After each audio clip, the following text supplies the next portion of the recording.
hakuna wakati mimi nasema I have misused my position as a member of parliament to make the criminals waachiliwe ama wafanye nini. No. You remember the other day I was chasing away policemen physically in Nakuru Town West. That is the time. Ukasema ukatishia kuchoma gari. No, sikutishia. Nilisema tu that you know some people don't understand what I was saying. I said mnataka. You know you started equivalent to saying that you umesema choma. Yani mnataka tujome gari ndio muache hiyo ujinga. You know the problem which we most elected leaders have. Wakati unaenda kufikia mtu kama Uhuru Kenyatta, badala umwambie maendeleo, unamwambia unataka pesa, una pesa. So he said waje kuomba pesa upate maendeleo. And that's why I'm leaping now, because mimi nikienda namwambia, you know Uhuru Kenyatta there's a time ulienda State House hapa wakati nilikuwa ODM. Nikapewa nafasi niongee. Because Uhuru walikuwa na haraka na DP walikuwa wanaenda mahali wakasema hakuna mtu anaongea leo. Lakini the deputy said because Arama is from the opposition, najua siasa wacha dakika moja tu waongee. Na wakati ile nikaenda nikaomba barabara. So that's how I got these roads. Wakati mwingine nilimkuta nikaongea barabara mpaka siku hizi ananiita Arama wa barabara.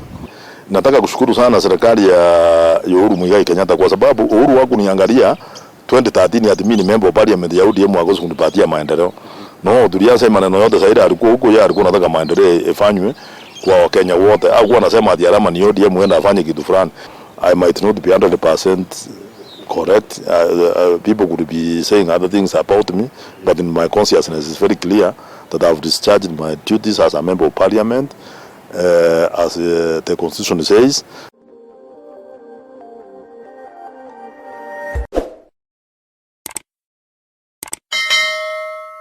Mpenzi mtazamaji wa Manoti TV, karibu ndani ya Sema na Manoti 2022. Ikiwa zimesalia chini ya siku 50 ili tuweze kufika katika uchaguzi mkuu wa Agosti 9. Na siku ya leo tumepiga kambi ama tumekita kambi katika eneo bunge la Nakuru Magharibi mjini ama Nakuru Town West. Na tutakuwa tukimpiga msasa mbunge ambaye kwa sasa hivi na ambaye amekuwa kwa miaka 10 ambaye anajulikana kama Mheshimiwa Samwel Arama. Katika sehemu ya kwanza tutakuwa tunajua yale maendeleo ambayo amefanya katika eneo bunge la Nakuru Town West ama Nakuru Magharibi, na tutakuwa pia na sehemu ya pili ambayo tutakuwa tunazungumzia siasa. Karibu Mheshimiwa Samwel Arama ndani ya Sema na Manoti 2022. Asante sana bwana Manoti. Karibu sana. Asante. Labda unajua Mheshimiwa, kuna wale ambao wajui Mheshimiwa Arama ni nani. Kuna yule ambaye labda amekuja Nakuru Town West mwaka uliopita wakati ambapo ushachaguliwa, ajui Mheshimiwa Samwel Arama ni nani. Labda kwa kifupi tu tuelezee Mheshimiwa Samwel Arama ni nani. Manoti, Arama amekuwa member of parliament kwa miaka yote. I'm sure hakuna mtu yule anaweza sema amekuja Nakuru Town West akose kunijua. Kwa sababu kukua mjumbe kwa miaka 10 si kitu kidogo. Lakini kwa wale pengine wamekuja juzi ama wako kwingine, mimi naitwa Mheshimiwa Samwel Arama. Mimi ndio member of parliament wa Nakuru Town West. Na nimefanya sasa tunaendelea kuelekea hiyo miaka 10 vile umesema. Na ni kweli watu wamenijua sana. Hii Nakuru County kwa sababu mara ya kwanza mimi nilikuwa mjumbe wa ODM. Hata kabla nipate hiyo ticket ya ODM tulipelekana nao mpaka kotini. Ndiye kafanya mimi nitoke wakati hiyo iliisha, ndio nikatoka ODM nikaingia Jubilee. Kwa hivyo watu wananijua sana kwa sababu hata wakati nilishinda nomination ya ODM wakati hiyo ikafika Nairobi wakapea mwingine. Kwa ile kitu naambia watu kila siku kwa sababu ya I don't know kama niseme ni ukabila ama ni maneno ya majami yanakuwa na ukora mingi. Mimi singetoka ODM, lakini kwa sababu nilinyang'anywa ticket wakati hiyo na mimi nilikuwa nimeshinda, nikasema once beaten twice shy. So that's why I moved from ODM nikaingia Jubilee. Kwanza kabisa niseme hata wakati hiyo si ati nilipewa hiyo ticket na ODM, ni koti ilisema nipewe. So hiyo kabidi mimi niseme kwa sababu siku ile kama walinyang'anya tena wanasanyang'anya wakati ndio nikaenda Jubilee. So hiyo ndio Mheshimiwa Arama MP for Nakuru Town West. Kwa hiyo miaka 10, mara ya kwanza ODM, mara ya pili nikaingia Jubilee. Labda tuje sasa katika mazungumzo yetu siku ya leo. Sehemu ya kwanza tutakuwa tunazungumzia kuhusiana na masuala, kwa hiyo miaka 10 labda umefanyia wananchi wa Nakuru Town West nini? Labda tuanze na masuala ya elimu. Katika elimu, labda umefanyia nini wananchi wa Nakuru Town West, kwa sababu pia elimu ni kazi yako, kazi ya mbunge. Katika masuala ya elimu, labda umefanyia nini wananchi wa Nakuru Town West? Bwana Manoti, unajua ukienda Nakuru Town West, ile vitu nimefanya kwa maneno ya elimu inajionyesha. Enda angalia mashule karibu sote nimeweka perimeter walls. Kwa sababu gani? Kwa sababu perimeter walls ukiweka, kwanza security ya watoto iko hapo. Hakuna watu, for example, if I can tell you sometime, wakati ile shule inaitwa Koinange kukua na perimeter wall, najua isi near to the slums hii hapa Koinange, ama ile inaitwa Mama Ngina, ungekuwa unaenda sasa ile Mungu na mkutano, unaona watu wanatokea kila mahali. So nikaangalia nikaona wacha tuanze na perimeter walls, kwanza security ya watoto, secondly land grabbing, watu wana grab, watu wanaiba mashamba ya shule. So kama tumeweka sasa, unajua mtu hawezi kuja kuiba. In fact ilikuwa ni shida sana, kwa sababu hata wakati tulikuwa tunaweka perimeter walls, hadi tunaendelea kuweka, unaona watu wanajitokeza na title, nakuja anasema hii mahali unataka kufence, kama ile shule iko hapa juu hii ya inaitwa Creator View.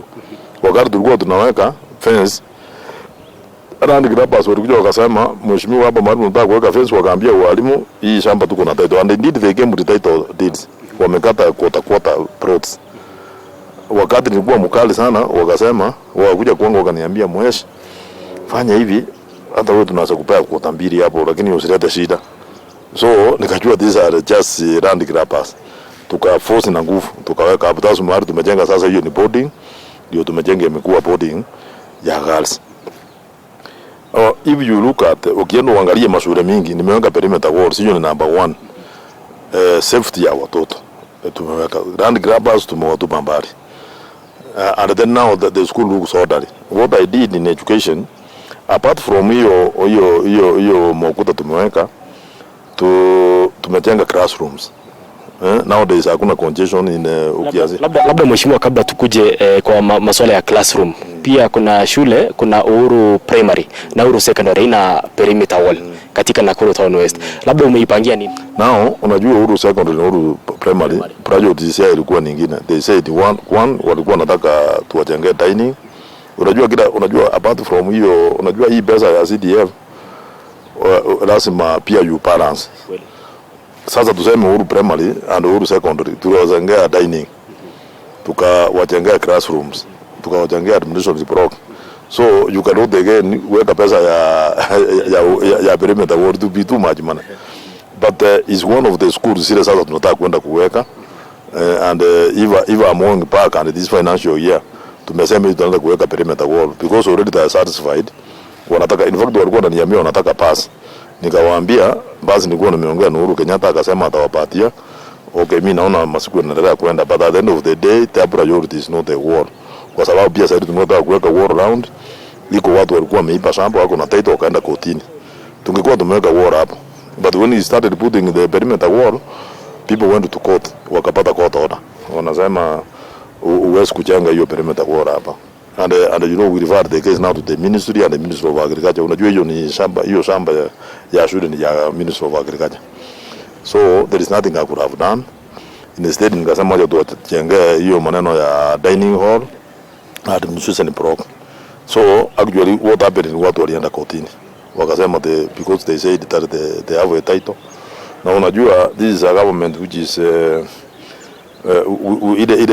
ile tunafuata sheria. So nikasema I cannot be a goon, nianze kuweka na shida. Nikasema me I'm not that type, so let the law take its course, and I think the case is still in court.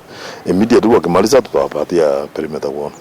Labda tutoke hapo kwa masuala ya perimeter wall na pia mambo ya fence za mashule na Nakuru Town West. Labda katika elimu pia labda umefanya nini? Elimu nimefanya maneno mingi sana, ndio nimesema nimejenga classrooms mahali siku hizi watoto, unajua there's a ratio ya watoto kukalia class moja.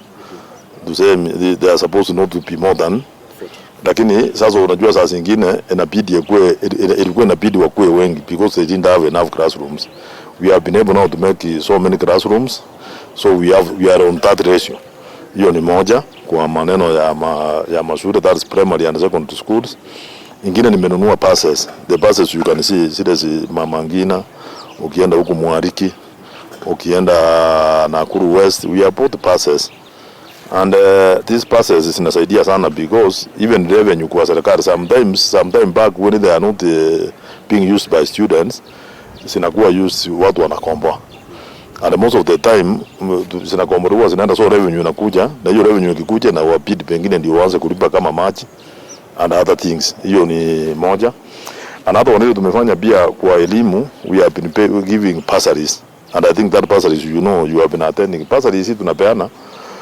Niliangalia nikaona watoto wengi wakiingia form 1 wanaitwa kwa shule mzuri because having done all what I've said about classrooms and the perimeter education, watoto walianza kupita mtihani.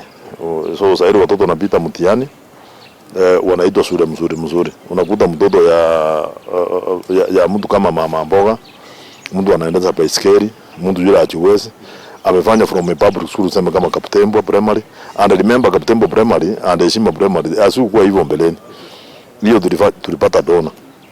Is a donor from Germany to nitakakuwa na party. It was a program which was there a long time, but hawakuwa na title, so wakawacha hakuna mtu alikuwa anafuatilia.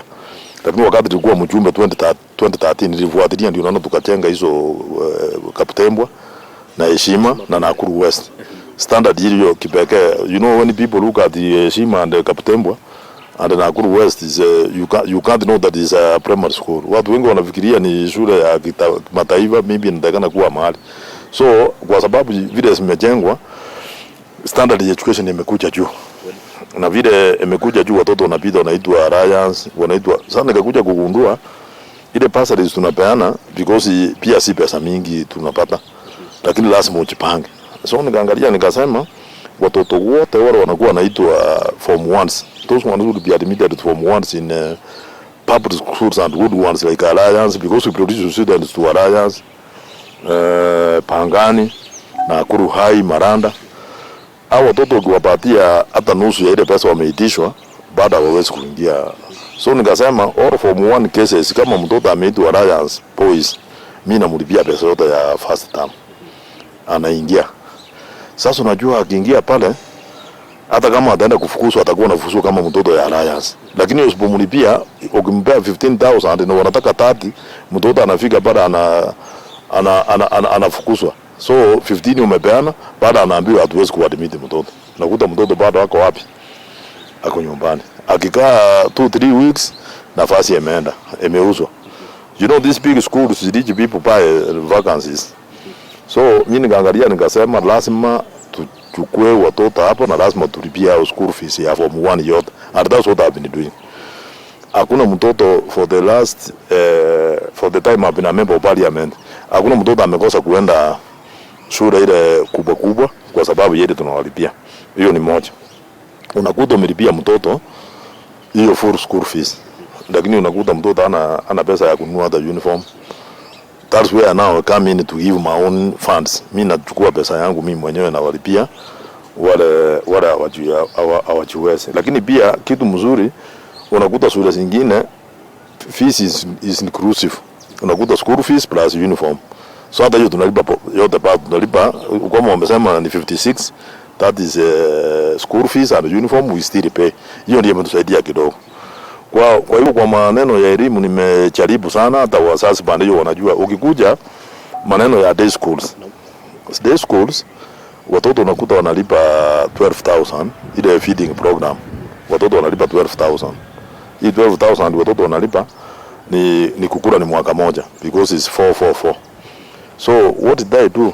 Nikakuja nikagundua ya kwamba watoto iko wengine hawakurangi kwa sababu wazazi yao hawawezi kuwalipia ile pesa ya kwenda kukula. Hawawezi kupata 12,000 per year. So nikakuja nikaita walimu tukaongea na hawa na education officers, tukakubaliana ya kwamba waja waende wa reduce hiyo pesa ya kukula itoke 12,000 mpaka 10,000.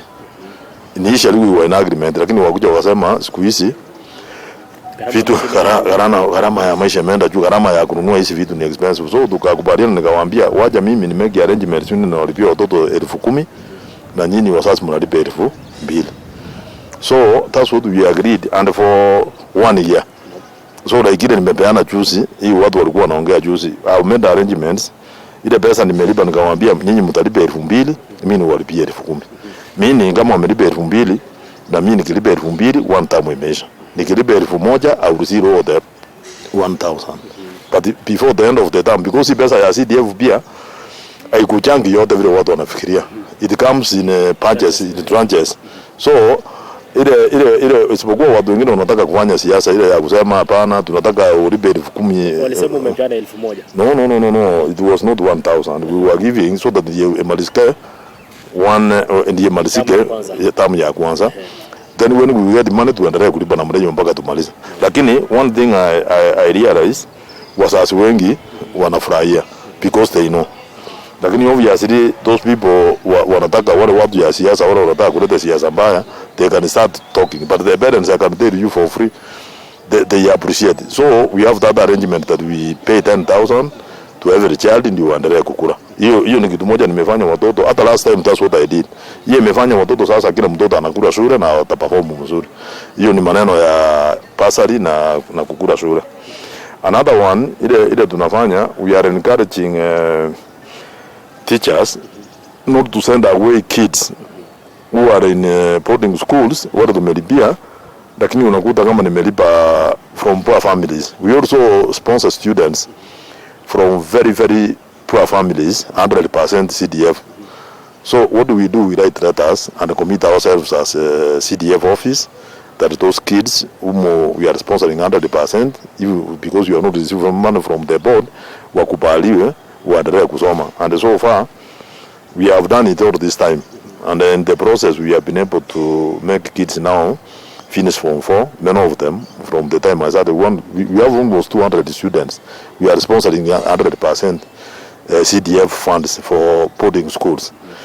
And if you go to Alliance Boys, you go to Nairobi School, you go to Maranda, you go to Pangani Girls, we have all those students there. Wote wako hapo. Na ile walimu ukienda pale umwelezo mwambie unatoka Nakuru Town West, kama wewe ni mzazi, wewe unatoka Nakuru, atakwambia kwa mheshimiwa Arama, yes wanasema you admit. Hakuna barua, ndio barua iko kutoka, atasema you admit. We don't have any problem. So we have been able to sponsor many students kwenda kusoma, na hiyo ni maneno ya elimu. Then we entice teachers. Hao walimu, wakati walimu wamefanya vyema kama Moi Primary na zingine wala wamefanya, I've been taking them using my own funds. Na chukua pesa zangu, I sponsor them wanaenda Mombasa. This time I sponsored wengine wameenda mpaka Arusha, Tanzania. And some of them wanaenda hapa Naivasha. I entice them on behalf of parents. Because he was asking hawezi kupata pesa ya kunitice them. You know, you might send them when wapatie kitu kidogo, watu waambie you did well, and I've been doing it and they are happy. That's why they are performing very well. Actually, if you look at the performance for this year, of course we are number 2. And it's 2021. This the last yale matokeo ambayo yalitokea ya primary. We are number 2.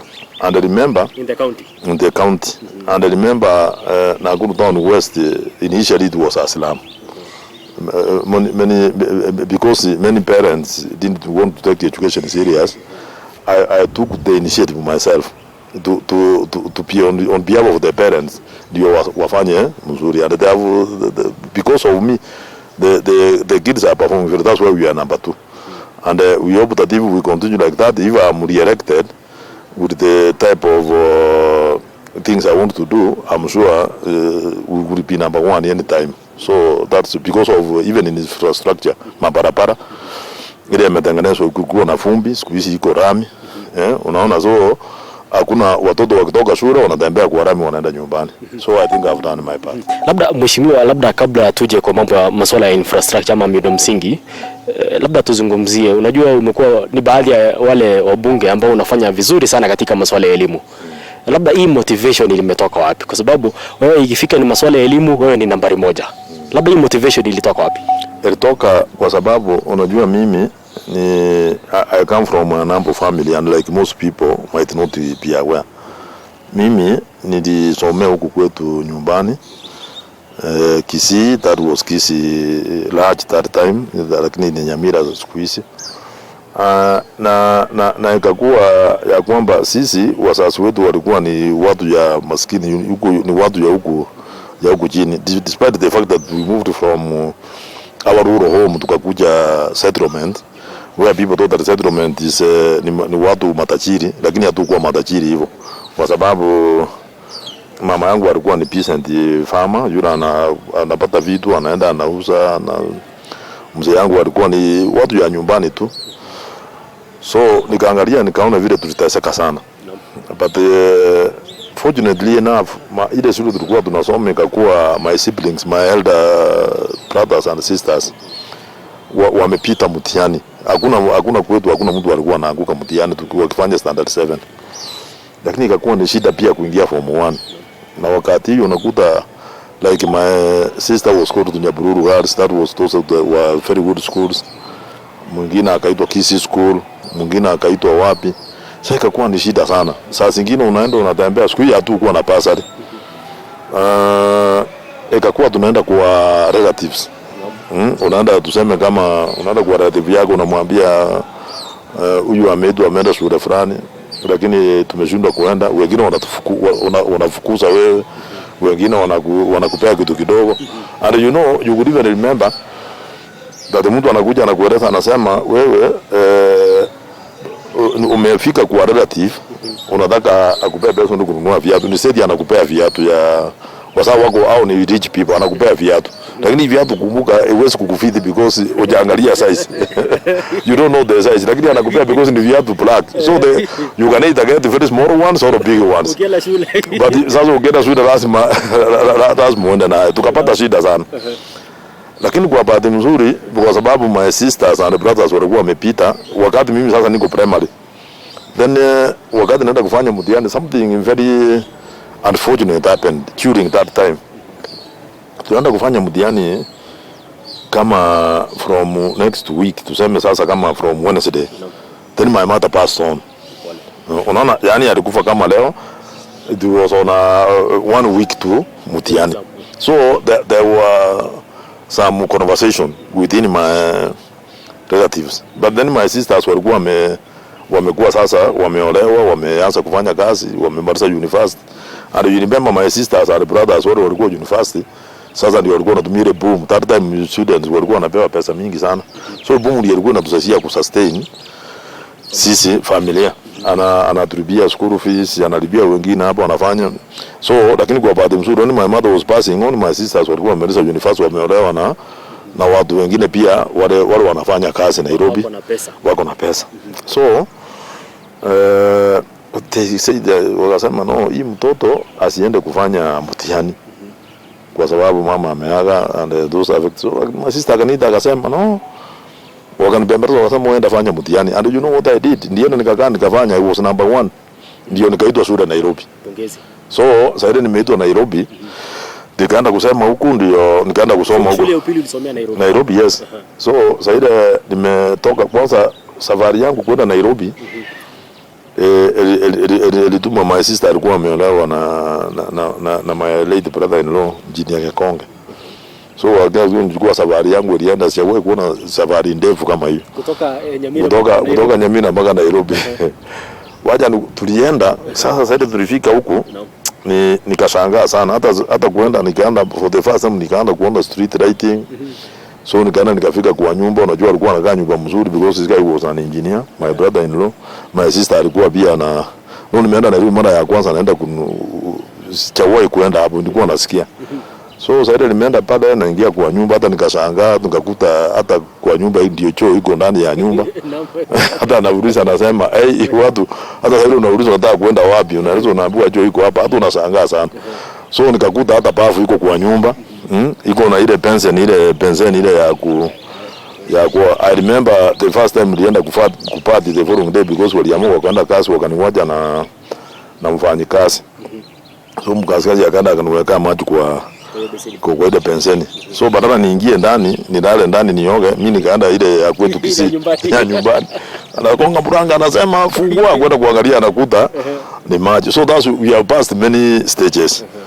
Lakini why I am keen on education ni kwa sababu kama singepata dada yangu anipeleke Nairobi, mimi hata ningekuwa pengine singekuja kuwa mjumba hapa. So that's why I said that even a child from a poor family must be assisted by people who are in leadership, so that ndio hii watoto tunapeleka shule tunawalipia ndio waende kuwa viongozi wa kesho. Labda tuje hapa kwa masuala ya basari, umezungumzia kuhusiana na hii mambo ya basari. Wengi wanasema ni shule upili peke yake umewacha hao wengine. Kuna wale wa colleges na pia universities. Labda unasemaje? Tulikuwa tunapeana pesa. We have given some students from poor families, especially kama KMTC, tunapeana pesa. And that one you can go to the records and see what we usually do at the university. Tulikuwa tunapeana, lakini in one condition, that you are not benefited from help. What is the purpose of giving a child who is in full scholarship ya help? Hiyo pesa anapeleka wapi? Do you know anapeleka wapi? Ndio naona students once you kipeana hiyo pesa wanaenda kwa shule wanaweka, because unaandika kwa university, unaenda unakuta ako na credit kunywa pombe.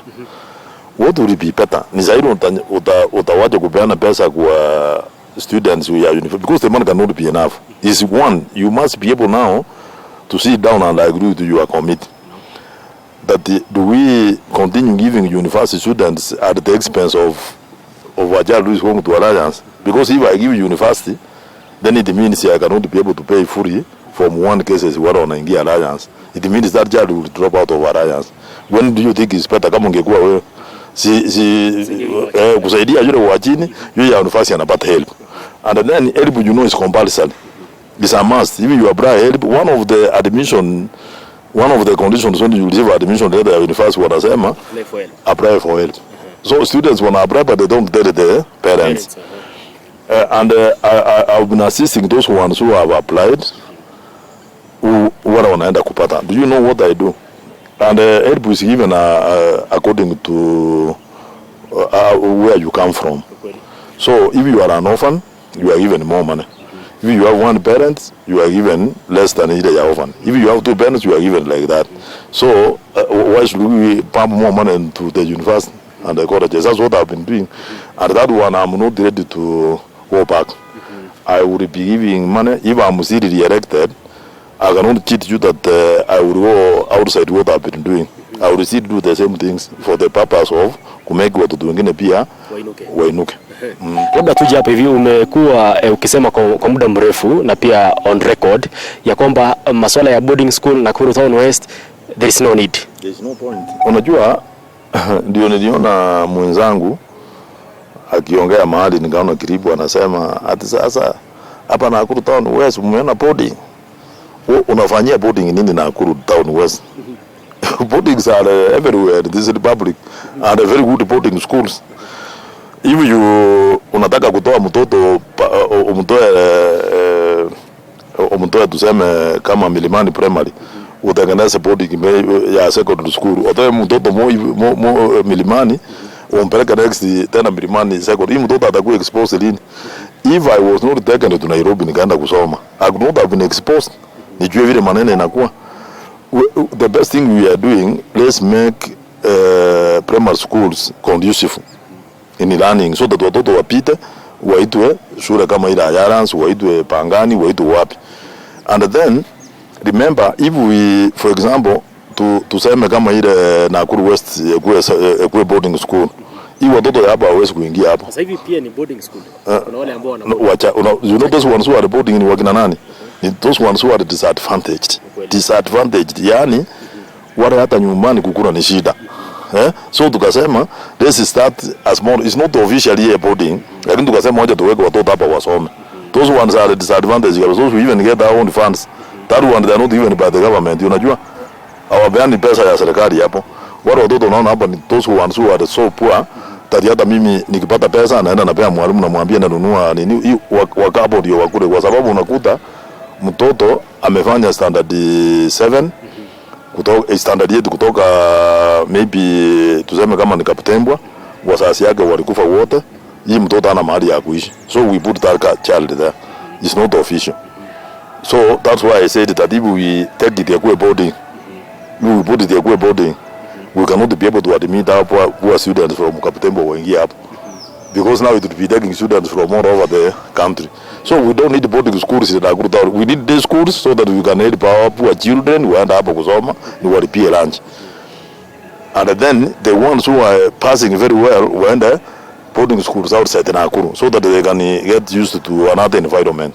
That's why I said that we don't need boarding schools in Nakuru. But we started a girls boarding school in the Greater View Secondary. We have started it just to get again for the very, very poor kids who cannot get enough marks to go to these big schools. But they can get the whatever marks they can to wake up because they come from very poor families, so that we body up. We are in the process of girls. We are in the process of phasing out. It's a mixed school. We phase it out. Then we are now in the process of putting a more secondary equip boys only, so that those girls who are anymore more secondary equip boys alafu girls. But it is strictly catering for kids from Nakuru Town West. We don't allow. At that one we have said no. We must strictly from kids from my constituents. Those ones whose parents have died, those ones who have even divorced. They have a case where mahali mama ameolewa akakuja na mtoto msichana. Hii mtoto msichana mama akakuja akaaga, lakini walikuwa hii papa sasa alikuwa amepata watoto wengine watatu. You know what happened? Wakati ni mama aliaga, hii jamaa alitoroka akawacha huyu msichana hapo. So hii msichana tunampeleka wapi? Si lazima tumpeleke wapi? Greater View. Na tumpeleka Greater View, mimi nachukua pesa yangu na mnunulia uniform, then we cater for our expenses in terms of kumunulia uniform na ile shopping, and many of them we have done. So to me it would be a wrong idea for anybody who wants to be a member of parliament in a constituency like mine to say that anataka kuja kujenga boarding schools. No, the kids, we make sure the kids wanapita mzuri waende kwingine so that they can be exposed. Asante sana. Kuna rafiki yangu ambaye anaitwa Sami Kamanda, anatoka kule sewage hizo sehemu za Mwareki. Anasema kule chini shule ya sekondari hawana. Ukifanya kule sehemu ya Kiboeni Komen huko chini, shule ya sekondari labda uangalie, labda unasemaje kuhusiana na hiyo sehemu? Lakini si yuko Mwariki Secondary School. Wanasema iko mbali na ni moja peke yake. No, unajua waje nikuambie nani. Schools cannot be everywhere. You know, you cannot want to have a school in your house.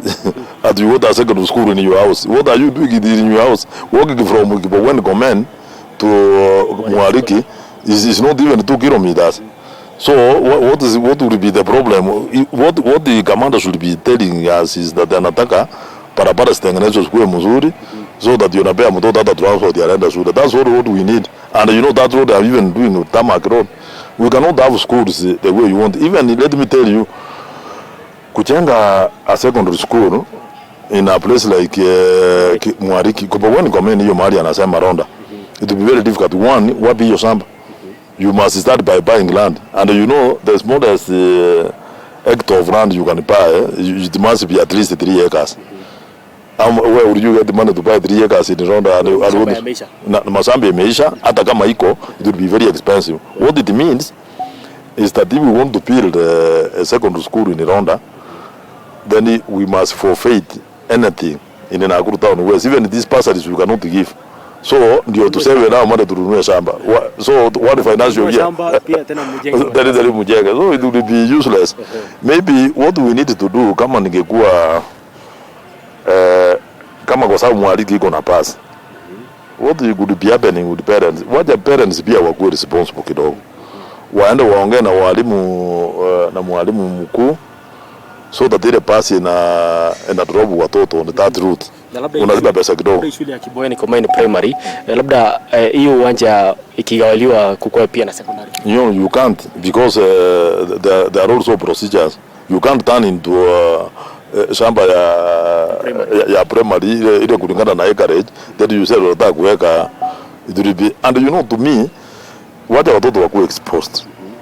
Usiweke mtoto hapo asonge ronda primary atoka aende ronda second. No. Atembe mdogo ndio anaona. Hapana, hiyo hapana. That's poor thinking. And you know, hiyo ni mtu, ni kama unajua sisi shule mahali tulikuwa tunaenda kwetu. We used to walk a distance of almost 5-6 kilometers, and we tukasoma sisi ni wapunge. So what's the problem that child walking for our kilometer or 1 kilometer aenda asome? Na unakuta pengine hii mtu anasema hapo mahali ronda si kwake. Si kwake. Unajua kama ni kwake mahali anaishi, I don't know, mimi simjui, lakini I don't know kama ni mtu anaishi. But you can even move closer to the school if you want, because if unajua kwa mtu mwingine juzi aliniambia ati anataka rami iende mahali fulani. Mimi nikamuuliza, no, hii mtu he has rented the house. So nikamuuliza, nikasema kumbe hapo ndio ulijenga? Anasema hapana, hapo ndio ni rent nyumba. So nikamwambia why can't you look for a house where there is rami? You know, unakuja kunisumbua nataka rami, because rami huwezi kufika hapo. Hii mtu nikafikiri ni kwake, kumbe hii mtu amekomboa. So nikamwambia wewe bwana, enda tafuta nyumba mahali iko rami, wewe uende uishi hapo, waje kunisumbua. So what I can tell you, watu kama hao wanasema hivi, kama si kwake eti mrende house near the school, so that itakuwa ni rahisi, mtoto anaenda shule na anarudi. After all, 1 kilometer is something very near. But I really think that the idea, what we should do, let's have a situation where teachers, head teachers, in conjunction with the parents who have kids who are day scholars, wanaenda pasi inapita, wakitoka saa jioni inapita, ikijua saa jioni na wachukua, but of course atafi. One, it will be safer for the children and security wise, and it will be good that way. We cannot build secondary schools in every. We cannot build secondary schools in every village. That is not possible.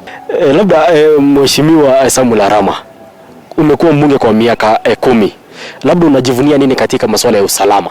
Usalama hii hata ukienda pale najisema tu, ukienda angalia wakati nilichukua Nakuru Town West 2013 Kaputembo ilikuwa ni police post. Hata saa hii watu hawajawahi kujua imekuwa police station. You know, people amuse me because wakipigia simu wanasema mimi nimeshikwa, nimepelekwa police post, ajuangi ni police station, because kalikuwa kapost kidogo ya ambao. Na wakati nilienda hapo nikaangalia, nikasema kitu ya kwanza kuleta usalama hapa, we must convert this place and have no speed. Unajua tulikuwa tunasema speed ya town east na west, so alikuwa anagalia hapa central. So nikasema the best thing I will do ni kutengeneza hiyo station, police station, nikaitisha. And remember hata tukukuwa na the start time, we used to say the DC. So nikasema the best thing we will do, I remember when I went to Nairobi, newly elected, the first thing I told the president when we had a meeting, nilimwambia in my sub county mimi nataka nipate DC, nipate na hospital. Lakini challenge akasema ni sawa, because you know you must start from somewhere. It must be gazetted. Those are the procedures, because you don't just get an hospital, it must be gazetted. So I started making arrangements now, can be gazetted. I wrote letters, nikafuata ikakuwa gazetted as a sub county, and the sub county is lazima ikuwe na DC, lazima ikuwe na hospital. Sasa shida ikakuwa wataenda kukalia wapi? Where would they? DC yako, lakini ataenda kukalia wapi? Hospital utapata, ataenda kukalia wapi? OCS atakalia wapi? That's the time I started making those watakaa wapi. So that's the time I started making all what you are seeing there, and I think it's good for you to have a walk there. Nowadays some members of parliament, my colleagues, have been arrested, 2 or 3 of them. And one is I brought in Nakuru, inasemekana wakapeleka Kaputembo, because nilitengeneza side mzuri, nikaweka kila kitu, iko mattress, iko mahali watu wanaona TV. So wanasema that is a station of its own. So nikapata hospital, nikakuja nikapambana, nikapata DCIO, nikapata mtu ya special branch, nikapata mtu ya special crime unit. So it's all inclusive. That's why Kaputembo, tuseme, you know, actually Nakuru Town West, the main place in Kaputembo, in the security would used to be there. Wakati ya Christmas, immediately I took over before we got all those things. Christmas ikifika, watu walikuwa wanalia, Ile watu walikuwa wanalia wanasema watu walitupiga usiku when we are even crossing the year, wakienda kesha. Watu walikuwa wanachapana huku wanalimana mbaya. Lakini siku hizi because when an hospital comes anakuja kuwa in charge of police officers, so you must have many police officers. When a DC comes, you must have several DOs. So that's why you can see. That's what unajua hata ile nyumba tumejenga pale ya DC's office. We call it the Deputy County Commissioner's office. It is housing now all the departments of all the departments. Just like before you would find mtu anataka kibande lazima akuje hapa east. Mtu akitaka kitu ya so we have all store of them there. We call it one stop. The ministry one stop. Hakuna mahali unaenda ukiingia hapo ni hivyo. Huduma zote ziko hapo. So hiyo ni kitu najivunia sana because apart from that that's out of the president. So what are we doing kama tumejenga namna hiyo? Among the mudi tarmac road using hiyo Deputy County Commissioner's office being there also of the president. Tumepata nafasi sasa, tumeweka pesa ya kuweka rami mpaka hapa ifika hapo because that's the office of the president. Rami sasa ilikuwa ni automatic. So umelia kwa muda mrefu nasema sehemu za Kapukure sawana lami. So hiyo rami tungekuwa tumeweka au ndio walikataa. Na kila wakati mimi nawaambia hiyo rami tungekuwa tumeweka, ile rami tumeweka huku kwangu mahali inaitwa London. Hiyo ni rami ilikuwa inaenda pale. Lakini ile watu wakaenda wakaona deputy president ndiye alikuwa anaweka kidole. Wakaenda wakamwambia ukiweka rami because unaelekea kura, Aramu watu watampigia kura. So wakasema wewe wachana na rami waje kana namna hiyo. Sasa mimi unajua siwezi kurasimiza watu ati rami ikuja, na hao wamesema wasipetoe rami ndio wasinipee kura. And hawakunipigia kwa sababu mimi hata nikaita mkutano nikawaambia tu waje maneno ya siasa mingi. Deputy president ya siasa kuingilia hiyo maneno kusema hapana ati asiweke kidole because he was the final person kuweka kidole na amekataa. Tukaenda Nairobi nikawaambia kama amekataa kuweka basi hakuna kitu utafanya, lakini sikia ni yeye amefanya. Sasa mimi ningefanya nini? Kama ingekuwa wewe ungefanya nini? Rami ndio hiyo umeenda umeweka budget, wamekasema hawataki kwa sababu utapata kura. Then we went out tukaenda nikafanya kampeni, wako nipigia nikapigwa na wengine nikachukua the second time. So si third time tumeelewana, wamesema sasa sisi hatutaki maneno, wewe tuwekee rami. So kwa sababu niwaambia hata msimpea kura lakini waje maendelee kuja. Na and fortunately enough ile kitu nimefurahia, ile DP Saida alinyang'anywa ile signature mnasikia ya kuweka maendeleo ikapewa Matiang'i. Unajua Matiang'i sasa is the minister for interior. So Saida ndiye nikamweleza nikamwambia bwana Matiang'i, tumejenga Deputy County Commissioner's office na hakuna rami. Hiyo kulikuwa na budget ilikuwa imetolewa na DP kwa sababu ya 1 2 3, nikamwambia Uhuru Kenyatta. So akaweka kidole mara moja. He didn't even take a second. He didn't even ask me ati wanakupigia kura ama hawakupigia. Yeye alisema hapana, maendeleo hiyo, weka maendeleo ndio tunataka. Akaweka kidole. So rami iko itaingia naenda huko County of CS Matiang'i. Kwa hiyo Matiang'i akikuja kusimama kura 2027 tunataka pia Wakarewa mkumbuke kwa sababu yeye ndiye ameleta rami. Ile ya alikataa kuleta rami. Labda wampe kura 2027. Labda pia kwa masuala ya usalama, umesema kuna captain wa police station. Labda kuna police post. Yes, there is Ronda police station. There is yes, it's a station. Ronda is a fully fledged station. There is Kiamunyi. There is a full station, and remember even Ngata used to be under my watch.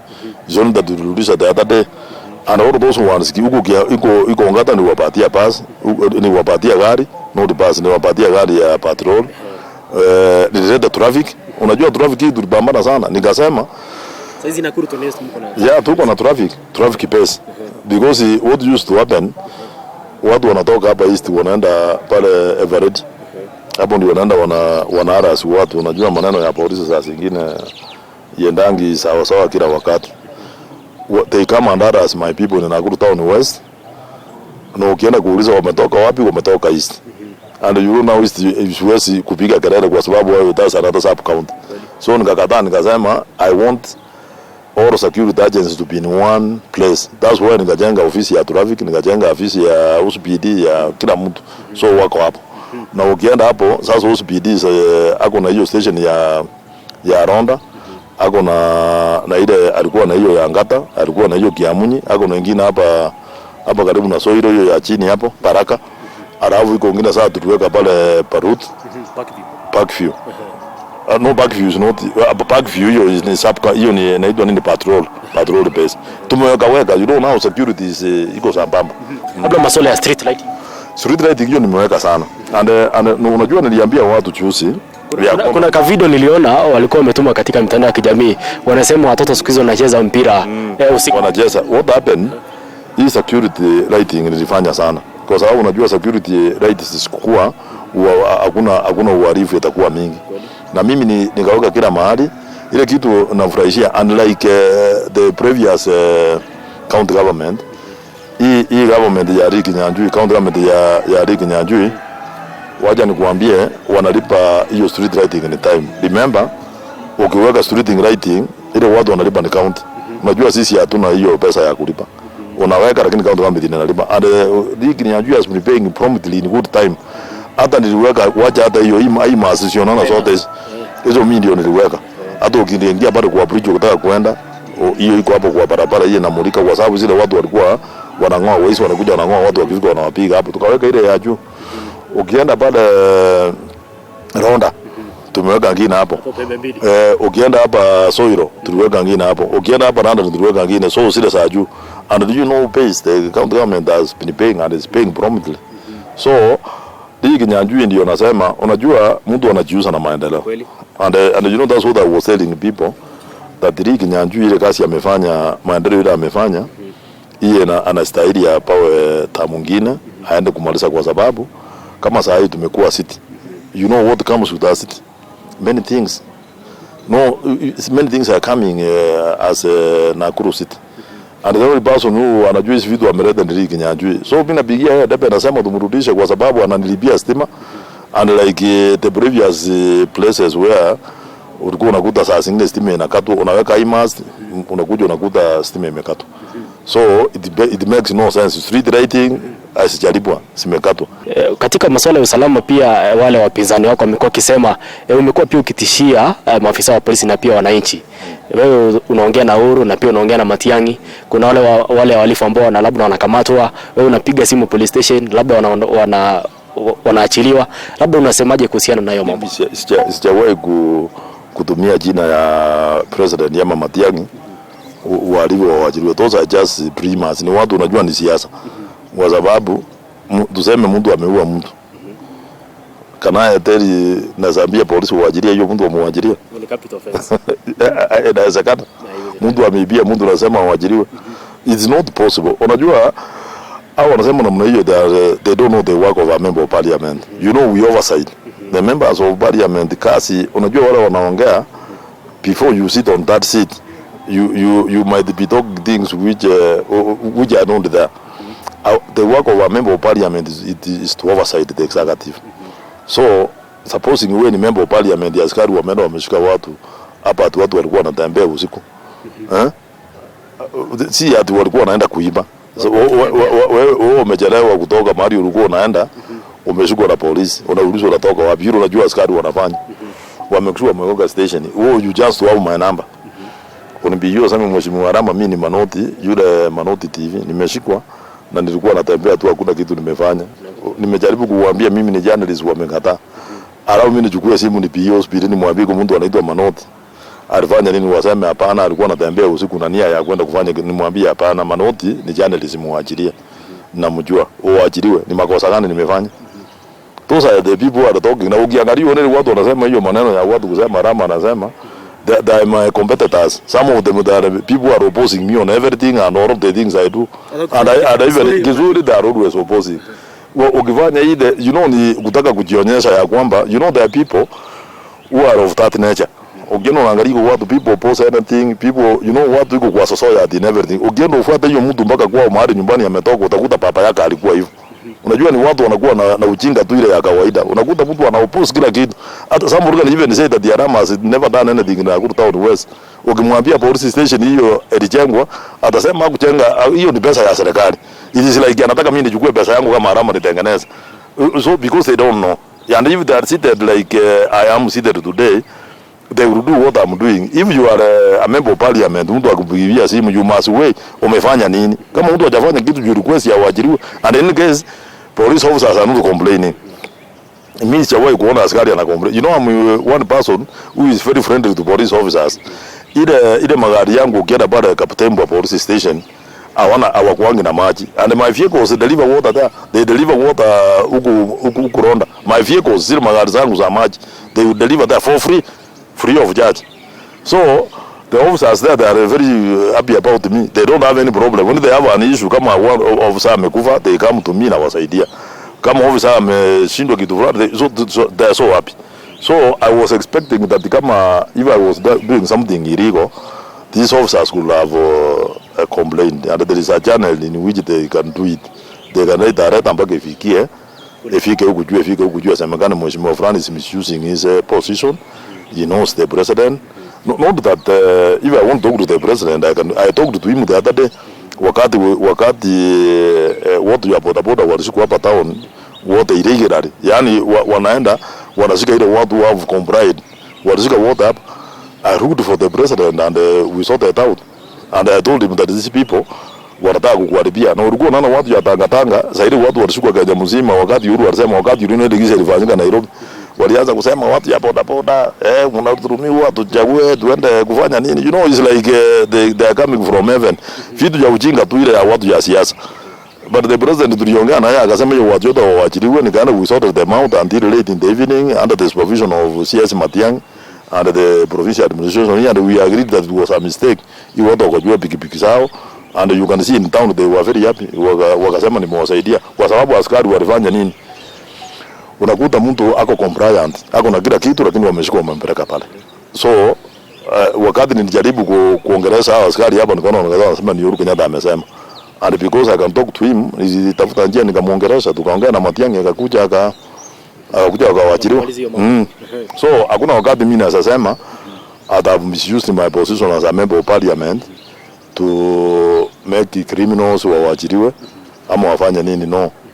You remember the other day I was chasing away policemen physically in Nakuru Town West. That is the time. Ukasema ukatishia kuchoma gari. No, sikutishia. Nilisema tu that, you know, some people don't understand what I was saying. I said mnataka. You know, you start equivalent to saying that you umesema choma. Yani mnataka tujome gari ndio muache hiyo ujinga. That's what you want to say that unachoma.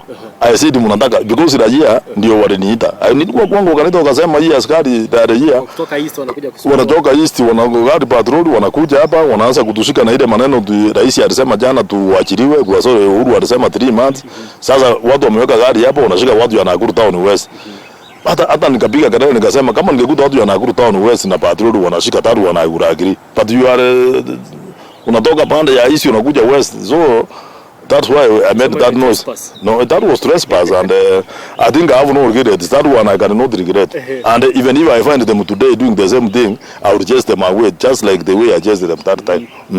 Labda tukimalizia mojeni yetu sehemu ya kwanza kuhusiana na pia maendeleo ambayo umefanya, labda tuje katika miundo misingi kule Nakuru Town West. Kuna barabara, stima na mambo kadha wa kadha miundo misingi.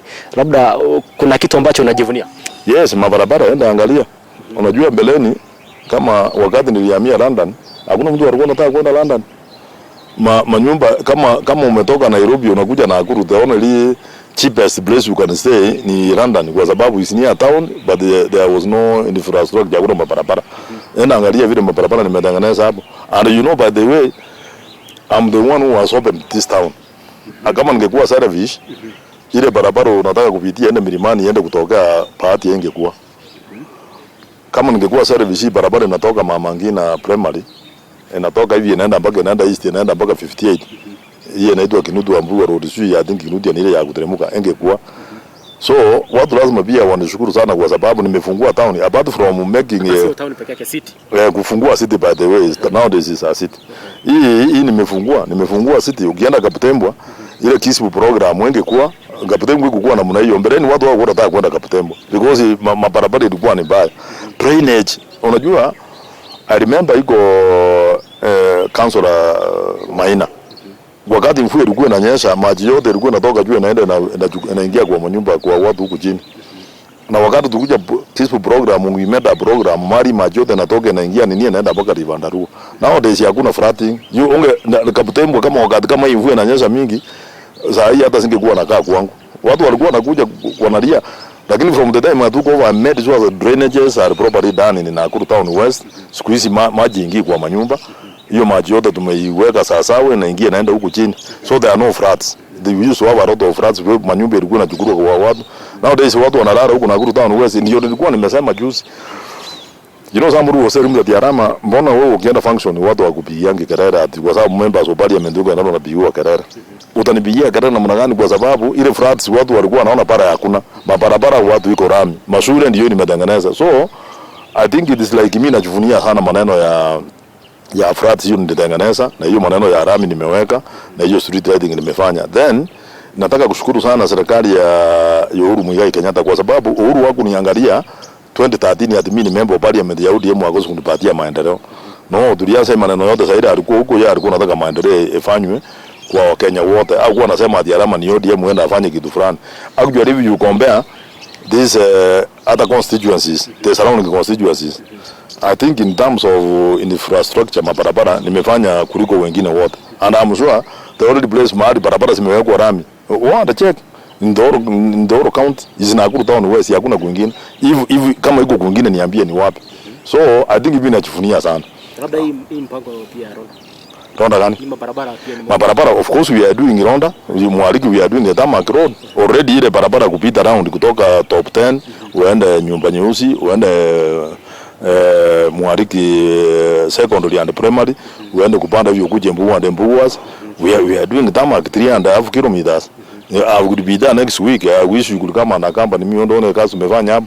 Enda angalia ya Pembe Mbili 1.5 kilometers we are doing tarmac. Hiyo ndio unasema Kibaweni comment we are still doing it up to that standard. We are doing almost 12 kilometers within that area. Ronda what we are doing and beyond even Kaputembo. We are doing almost 12 kilometers. And that's a program which we have even put money this financial year. I'm hoping that I will be re-elected. If I'm re-elected, yes, I will proceed. If I'm not, then the person will come will proceed. It will be another advantage because I put the budget, I will even put the money. So yeah, atakuja kukalia aendelee kutoka hapo. But I hope watu wataona nimefanya kazi wanirudisha. Labda hizi barabara pia za road kuna zile za county government. Unajua kuna barabara ya county government na national government. Sasa nikuambie Nakuru County all roads apart from the highways. All these roads belong to the county government. Kwa hivyo unafanya kazi ya county government? No, what happens is not really kazi ya county government. What we have done, kama nataka kuenda kuangalia nifanye barabara mahali watu wako wanaumia, I must get permission from the county government. Lazima tuandike barua tukera. Hiyo inafanya. Kama hii kama angekuwa mtu mbaya pia anaweza kataa aseme hiyo barabara ni sangu because KRB inawapea pesa. Lakini nikienda nikimwambia mimi nimeenda, you know, unajua hizi siasa ukitaka kufanya na upate maendeleo lazima ukue mjanja kidogo. Na ujue kuongea na watu. Ujue kuongea na watu. So lazima nitafuta Uhuru Kenyatta, niende niongee na yeye, I should talk mwambie your excellency watu yangu hapa anasema pe Arama hiyo. Ukienda hapa so ukienda akikupenda mnaje hata saa zingine ukienda, you know the problem which we most elected leaders have. Wakati unaenda kufikia mtu kama Uhuru Kenyatta, badala umwambie maendeleo, unamwambia unataka pesa, una pesa. So unajua state house has been known with the maneno ya pesa. So he said waje kuomba pesa upate maendeleo. And that's why I'm reaping now because mimi nikienda namwambia, you know Uhuru Kenyatta there's a time ulienda state house hapa wakati nilikuwa ODM. Nikapewa nafasi niongee. Because Uhuru alikuwa na haraka na DP walikuwa wanaenda mahali wakasema hakuna mtu anaongea leo, lakini the deputy said because Arama is from the opposition, najua siasa wacha dakika moja tu waongee. Na wakati ile nikaenda nikaomba barabara. So that's how I got these roads. Wakati ngine nilimkuta nikaongea barabara mpaka siku hizi ananiita Arama wa barabara. When I go there na mwalimu anasema barabara. Barabara. Mimi sijawahi kumwambia ati ni pesa. No, I always tell him about the development. Na kwa sababu yeye ni mtu wako na roho safi, pia anataka maendeleo. Yeye yule says Arama, you have anything Arama, namwambia barabara, anasema pia yeye barabara. That's how what barabara ya Mwariki. And that's why what hiyo Mbuwa was we are doing 12 kilometers. Huyu Matiang'i anataka kiti gani? Kwa sababu yeye mwenyewe hajaomba kura. No, Matiang'i unajua Matiang'i obviously was CS hata isa CS. But wakati tulikaa pale sisi kama jamii kutoka huku kwetu Nyanza na wapi hata hapa Nakuru tulikuwa tunasema Matiang'i aende kwa hiyo kiti, hata Uhuru alikuwa amekubaliana. Lakini sasa wakati tulifika wakakuja wakaongea wakaambia Matiang'i just hold on, wacha mzee aende kwa sababu pia miaka yake inaenda, wewe ni mdogo. So tukaambia Matiang'i, we talked and the president and agreed. Matiang'i tukasema no, we tunataka aende huko, na mimi unajua ni mimi mtu ya mkuu mstari ya mbele kusema asimame, si ati sikuwa anasema yeye ajui. Alikuwa anajua anataka kwenda kusimama hiyo kitu. Lakini for other reasons when the president alituita akasema mimi najua Matiang'i is a presidential material, ana mnajua ile kazi amefanya mzuri. So akasema waje hold on for the time being, na unajua watu ya UDA wako na propaganda mingi. Ima propaganda ile mtu anayesema na ima propaganda ni mzee. So tukasema mzee hapana, Raila. Baba Raila ndiye anawezana na hiyo. Unajua watu ya UDA wakisimama propaganda kuanzia asubuhi mpaka saa za jioni wako na propaganda kubwa sana. So akasema hapana, wacha tupee mzee. So mzee akimaliza, sisi kutoka Nyanza bado tuko na candidate wetu, na candidate wetu kutoka Nyanza ni Matiang'i. So mzee anaenda akimaliza Matiang'i anachukulia hapo. Labda kwa sekunde 30 naomba uweze kutazama kamera, uweze kuzungumza na mwananchi wa Nakuru Town West kuhusiana na yale ama zile kazi ambazo umeweza kufanya. Watu wa Nakuru Town West wanajua nimefanya kazi mingi sana. Na iko kitu moja pengine ulisahau kuuliza, unajua watu juzi nilikuwa naona watu wanasema that there are integrity issues. That Arama amestakiwa atasimama kura, mliona hiyo maneno ilikuwa kila mahali. Lakini nataka kusema ya kwamba ile kesi niko naye has nothing to do with my office as a member of parliament. And I think it's in public domain. Ni shamba niliuzua pale, hiyo shamba ikakuwa makaratasi yake, watu walikuwa wameleta na ukora na nini. Tukaenda hapo and judgment will be done. And the law is very clear, and I've been saying that once even if you are convicted, you must finish all the avenues, and obviously the law court can find you that you have uko na makosa, ikienda juu kidogo uende ukute pengine uachiliwe. So I'm confident that we have out the papers, and of course we are now embarking on full kuanza kufanya campaign fully, and since I'm on the ballot box, I'm sure watu ya Nakuru Town West watanirudisha kura kulingana na ile kazi nimefanya. Wataenda kuangalia maneno, those are my own issues and I will know how to handle them. I could see one of the candidates from Nakuru Town West, watu wanasema they want to choose people with integrity. What is integrity? Unajua hiyo ndio watu wengi ya watu waambie. If for example if you are a man who is maybe hanging out so regularly with many things you find, I think that's integrity. Even for a woman who is hanging out with na kaa na wanaume huko, maybe nyumba yako hujaiweka sawa, those are also integrity issues. So integrity is also the ones you have integrity to go to, you are the only one who has an integrity issue more than a person who is doing immoral things outside there. So I think Nakuru Town West people will elect me kulingana na ile kazi nimewafanyia na ile kazi wanataka niende kuwafanyia. But if with chances that they cannot elect me, I still hold them. I would say that walinichagua 10 years na washukuru sana kwa sababu wanipatia hiyo nafasi. It's not even easy to win a seat. Even remember, mimi nikisimama kura I didn't have a godfather. Mimi nilikuwa peke yangu tu. And like now, maybe unaweza sema have a godfather. Like now I might be having a godfather somewhere. Sitaki kusema ni nani. Maybe even Uhuru Kenyatta can be my godfather, because when I talk to him, he talks to me. Actually somebody was telling him that Arama, kwa nini unaoja mpaka kesi inafika hapo unaenda kutoa shida? Unajua there's no drag names of other people. Nikinunua shamba Uhuru Kenyatta was not there. Those are my personal issues. That's why I was saying watu ya UDA yule Sakacha anaanza kusema ati Uhuru Kenyatta. Sasa Uhuru Kenyatta na madigiri yake poga sinatokea wapi? Honestly. Yaani ati sasa Sakacha ameambiwa asisimame kwa sababu hana digiri.